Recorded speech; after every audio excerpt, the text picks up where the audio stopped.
Alors, concernant l'historique, vous avez dans Photoshop quelque chose qui s'appelle le journal d'historique dans les préférences. Et c'est quelque chose qui s'enclenche. Et ça sert à quoi? Eh bien, ça va répertorier, donc dans les préférences journal de l'historique, c'est une possibilité de garder en mémoire toutes les opérations faites sur une image ou un résumé des opérations. Donc, si vous enclenchez le journal de l'historique dans les préférences, vous voyez que vous allez pouvoir enregistrer de manière concise, donc un résumé, ou alors de manière détaillée, toute opération faite sur l'image. Ça va pouvoir être enregistré. Où ça? Ben, soit dans l'image, dans les métadonnées de l'image, soit dans un fichier texte, et là il me dit qu'il faut que j'enregistre le fichier texte sur le disque dur, soit dans les deux, à la fois dans le fichier texte et dans les métadonnées de chaque image. D'accord? Il ne demande pas de créer le fichier. Si, il l'a demandé. Hein. Il a demandé juste avant, oui. Quand tu cliques sur fichier. Voilà. Texte. Et ça, Si on clique sur les buts, Ouais. les deux, oui, mais juste avant, j'avais été enregistrer le fichier, donc c'est pour ça qu'il ne l'a pas demandé cette fois-là. Et ça sert à quoi? Ben, ça peut servir à prouver que vous avez fait un travail sur la photo, ça peut servir à vous souvenir de ce que vous avez fait sur la photo. Et il faut savoir que il y a, dans certaines boîtes, c'est lié au réseau et le patron voit en temps réel ce qui se fait dans Photoshop. Ben oui.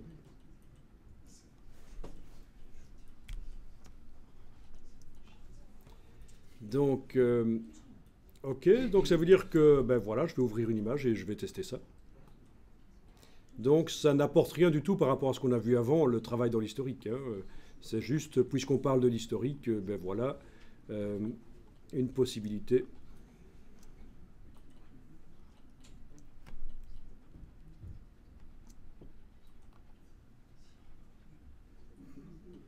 Tiens. Encore une sale bestiole. Mais c'est meilleur que oui. Mais vous ne croyez pas si bien dire. J'ai donné une formation à une Brésilienne qui m'a dit qu'elle s'est rendue compte qu'elle avait mangé du chat pendant des années parce que le boucher tout près de chez lui vendait du lapin. bah oui, il n'a pas italien. Du lapin quoi? C'est ce qu'on dit. Ah, Vous avez jamais entendu? j'ai jamais entendu ça, non? Ouais, c'est ce qu'on disait après dans l'après-guerre. Ah oui, L'argent, on disait qu'il mangeait les chats, on appelait le lapin italien. tiens ça alors. Ok, donc image, réglage, ou alors un calque de réglage, menu calque, nouveau calque de réglage de type courbe. La pipette grise, je clique. Évidemment, il n'y a pas de grille dans l'image, c'est pas facile, mais j'arrive quand même en cliquant au hasard, finalement, à avoir une amélioration apparemment. Donc là, je n'utilise pas l'historique, hein, je suis reparti vers un travail avec les calques. Peut-être un deuxième réglage, oui, parce qu'en fait, on ne l'a pas dit, mais le premier réglage ici a servi à neutraliser l'image. Donc je m'en suis servi du réglage des courbes avec la pipette grise, j'ai cliqué un peu n'importe où et ça a finalement neutralisé la dominante colorée. Si je veux continuer modifier le contraste, je ne vais pas essayer de le faire dans ce réglage de courbe-là. Je vais en ajouter un autre. Il vaut mieux séparer les choses.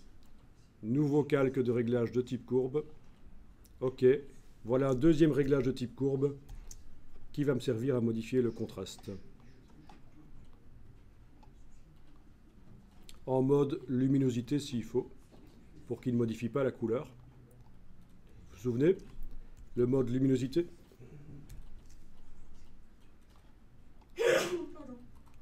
Voilà. Et si je veux modifier la couleur, avec le réglage des courbes, à nouveau un réglage des courbes. Cette fois-ci, il ne va pas me servir, ce troisième réglage, il ne va pas me servir à modifier la luminosité. il va me servir à modifier la couleur. Et donc je vais descendre sur chacune des couches, rouge, vert, bleu, pour modifier la quantité de rouge, vert et bleu. Ou cyan, magenta et jaune, c'est la même chose.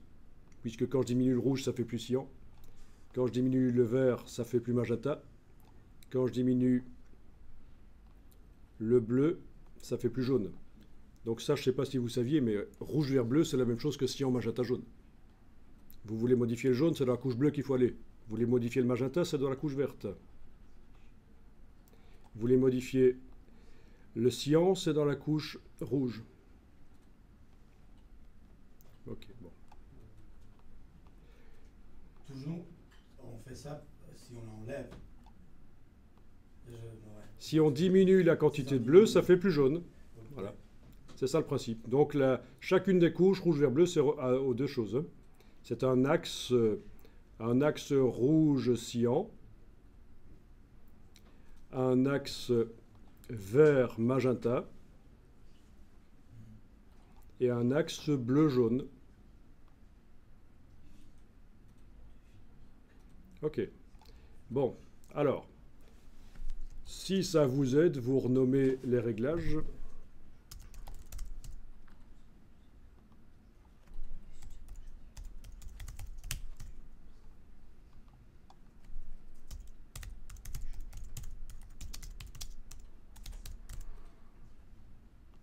Comme ça, vous voyez un peu la logique. Je vous conseille vraiment, quand vous retouchez vos images, de procéder comme ça. N'essayez pas de tout faire dans le même réglage, superposez-les. Donc, neutralisation des gris, luminosité, courbe. OK. Un nouveau calque si je veux en mode incrustation rempli de gris et je vais régler les intensités.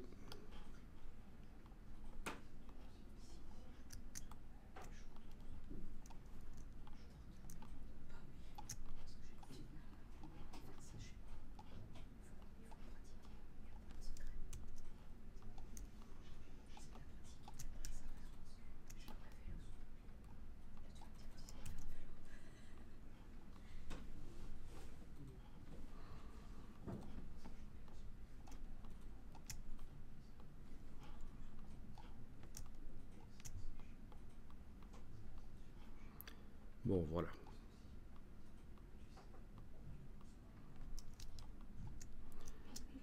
Je vais enregistrer ça. Bien, je ferme.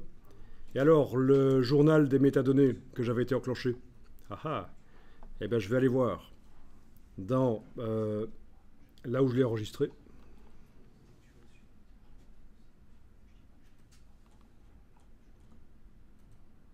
Le voilà, c'est là que je l'avais mis.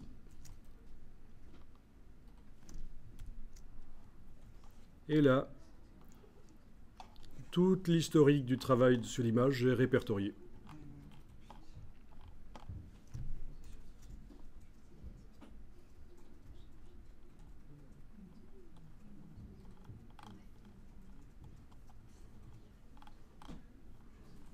Ça peut servir si vous voulez prouver à un client que vous avez bossé sur les photos, pourquoi pas? Parce que parfois, il y en a qui mettent en doute, hein, c'est tellement facile.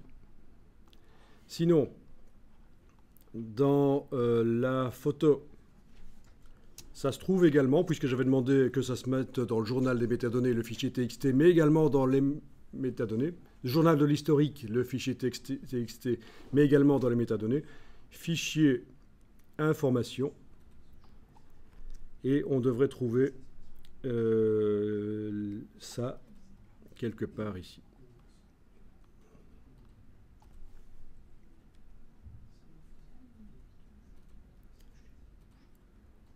Voilà, donc les métadonnées concernant Photoshop, vous avez tout le travail qui a été fait sur l'image qui est inclus à l'image sous forme de description texte.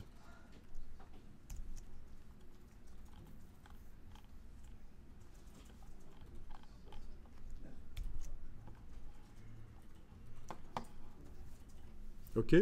Les métadonnées dans une image, vous voyez ce que c'est? Vous savez qu'on peut les visualiser.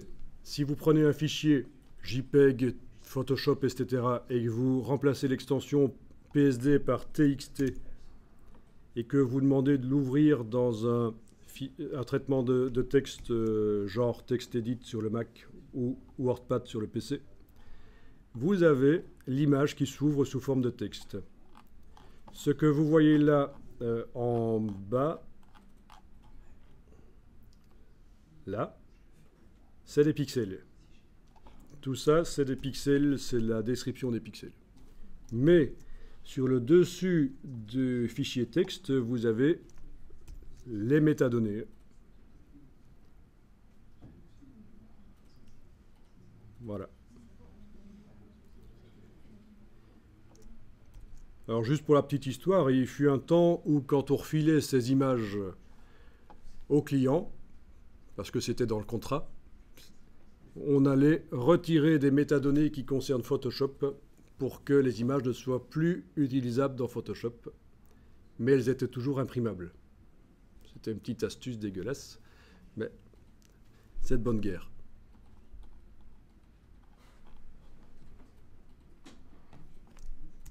Ok, je remets PSD et donc ça va redevenir... Tu pouvais donner le fichier Photoshop.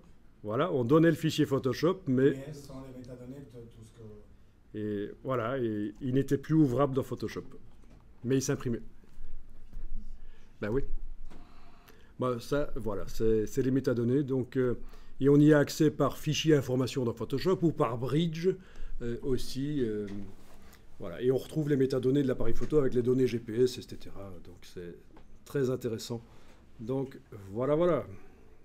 Vous avez vu en plus donc, le système de l'historique, du journal de l'historique, que je vais aller désenclencher ici parce que sinon ça va me bouffer de la mémoire. Journal de l'historique, je le décoche dans les préférences. Vous savez que ça existe. Comme ça, vous savez qu'il est possible de retenir tout ce qu'on a fait sur une image dans Photoshop. Ça peut être inscrit.